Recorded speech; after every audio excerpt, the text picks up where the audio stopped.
ಕೇಳರಿಯದ ಚಳಿಗೆ ಬೀದರ್ ಜಿಲ್ಲೆ ಕೂಡ ತತ್ತರಿಸಿ ಹೋಗಿದೆ. ರಾಜ್ಯದ ಬೀದರ್ನಲ್ಲಿ ಕನಿಷ್ಠ ತಾಪಮಾನ ದಾಖಲಾಗಿದೆ ಅನ್ನೋದರ ಡೀಟೇಲ್ಸ್ ಈಗ ಲಭ್ಯವಾಗ್ತಾ ಇದೆ. ಬೀದರ್ ಜಿಲ್ಲೆಯಲ್ಲಿ ಕನಿಷ್ಠ 5.6 ಡಿಗ್ರಿ ಸೆಲ್ಸಿಯಸ್ ತಾಪಮಾನ ದಾಖಲಾಗಿದೆ. ಇನ್ನು 15 ದಿನದಲ್ಲಿ ಚಳಿ ಮತ್ತಷ್ಟು ಹೆಚ್ಚಾಗುವ ಸಾಧ್ಯತೆ ಇದೆ ಅಂತ ಹೇಳಲಾಗ್ತಾ ಇದೆ. ಬೀದರ್ ಜಿಲ್ಲೆಯಲ್ಲಿ ರಾಜ್ಯದ ಬೀದರ್ನಲ್ಲಿ ಕನಿಷ್ಠ ತಾಪಮಾನ ದಾಖಲಾಗಿರೋದ್ರಿಂದ ಜನ ಹಿಂದೆಂದೂ ಕಂಡು ಕೇಳರಿಯದ ಚಳಿಗೆ ಈಗ ಸಾಕ್ಷಿ ಆಗ್ತಿದ್ದಾರೆ. ಮನೆಯಿಂದ ಆಚೆ ಬರ್ತಾ ಇಲ್ಲ, ಭಯ ಬೀಳ್ತಿದ್ದಾರೆ ಈ ಚಳಿಗೆ.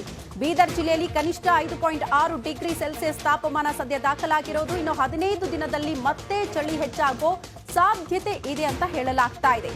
ಯಾಕೆ ಆತಂಕ? ಚಳಿಯ ಮಧ್ಯದಲ್ಲಿ ಮತ್ತೊಂದು ಆತಂಕ ಅಂದ್ರೆ ಈ ಸಂದರ್ಭದಲ್ಲಿ ಕರೋನಾ ರೂಪಾಂತರ ಹೆಚ್ಚಾಗಬಹುದು. ಕಂಡು ಕೇಳರಿಯದ ಚಳಿಗೆ ಬೀದರ್ ಜಿಲ್ಲೆಯ ಜನ ತತ್ತರಿಸಿ ಹೋಗಿದ್ದಾರೆ. ರಾಜ್ಯದ ಬೀದರ್ನಲ್ಲಿ ಕನಿಷ್ಠ ತಾಪಮಾನ ದಾಖಲಾಗಿದೆ. ಚಳಿ ಹೆಚ್ಚಾಗ್ತಾ ಇರುವ ಹಿನ್ನೆಲೆಯಲ್ಲಿ ಕರೋನಾ ರೂಪಾಂತರದ ಆ ವೈರಸ್ನ ಭೀತಿ ಕೂಡ ಜನರಲ್ಲಿ ಆವರಿಸಿಕೊಂಡಿದೆ.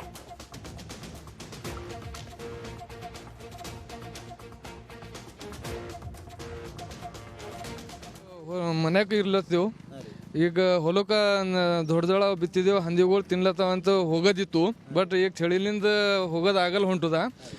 ಮನೆಗೆ ಇರ್ಲತ್ತೀವಿ. 8-8:30ಲಿಂದ ಮನೆಗೆ ಇರ್ಲತ್ತೀವಿ. ಇಲ್ಲದ 5-5:30 ಹೊಲದಾಗ ಇರ್ತಿದ್ದೇವೆ ಮುಂಜಾನೆ. ಇವಾಗ ಏನು ಚಳಿಲಿಂದ ಟೆಂಪ್ರೇಚರ್ ಹಿಸಾಬ್ಲಿಂದು ಕೊರೋನಾ ಬರುತ್ತಂತ ಹೇಳ್ತಾರೆ. ಅದ್ರ ಸಲುವಾಗಿ ಈ ಟೆಂಪ್ರೇಚರಿಗೆ ಕೊರೋನಾ ಬರ್ತದಂತ ವಾಕಿಂಗ್ ಅದು ಹೋಗ್ತಾ ಇಲ್ಲ. ನಾವೆಲ್ಲ ಒಕ್ಕಟ್ಟಾಗಿ ಕೂಡ್ತಾ ಇಲ್ಲ.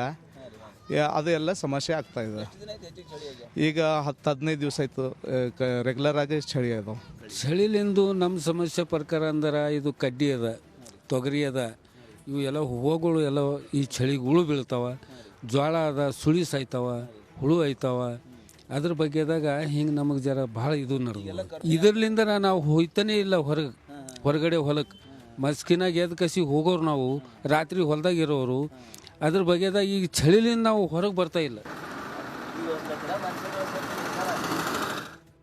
ಒಟ್ಟಿನಲ್ಲಿ ಬೀದರ್ ಜಿಲ್ಲೆಯ ಜನ ಮಾತನಾಡ್ತಾ ಇರೋದನ್ನ ನಾವು ಕೇಳಿಸ್ಕೊಂಡ್ವಿ. ಮನೆಯಿಂದ ಆಚೆ ಬರಕ್ ಆಗ್ತಾ ಇಲ್ಲ, ತೋಟ ಜಮೀನುಗಳಿಗೆ ಹೋಗೋದಕ್ಕಾಗ್ತಾ ಇಲ್ಲ, ವಿಪರೀತ ಚಳಿ ನಮ್ಮನ್ನ ಬಾಧಿಸ್ತಾ ಇದೆ ಅನ್ನುವಂತಹ ವಿಚಾರವನ್ನ ಕೂಡ ಅಲ್ಲಿನ ಜನ ತಿಳಿಸ್ತಾ ಇದ್ರು. ಹಿಂದೆಂದೂ ಕಂಡು ಕೇಳರಿಯದ ಚಳಿಗೆ ಅಲ್ಲಿನ ಜನ ಸಾಕ್ಷಿ ಹಾಕಿದ್ದಾರೆ.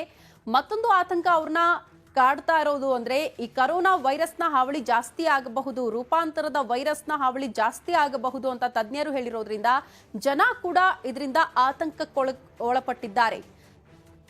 ಬೆಳಗ್ಗೆ ಆದ್ರೆ ಸಾಕು, ಮನೆಯಿಂದ ಆಚೆ ಕಾಲಿಡೋದಕ್ಕೆ ಸಾಧ್ಯ ಆಗೋದಿಲ್ಲ. ಅಷ್ಟು ಚಳಿ ರಾಜ್ಯದ ಜನರನ್ನ ಬಾಧಿಸ್ತಾ ಇದೆ. ರಾಜ್ಯದ ಬಹುತೇಕ ಜಿಲ್ಲೆಗಳಲ್ಲಿ ಇದೇ ಪರಿಸ್ಥಿತಿ. ಆದರೆ ಬೀದರ್ನಲ್ಲಿ ಅತಿಯಾದ ಚಳಿ ಇರೋದ್ರಿಂದ ಜನ ಒಂದ್ ರೀತಿ ತತ್ತರಿಸಿ ಹೋಗಿದ್ದಾರೆ ಈ ಚಳಿಯಿಂದ.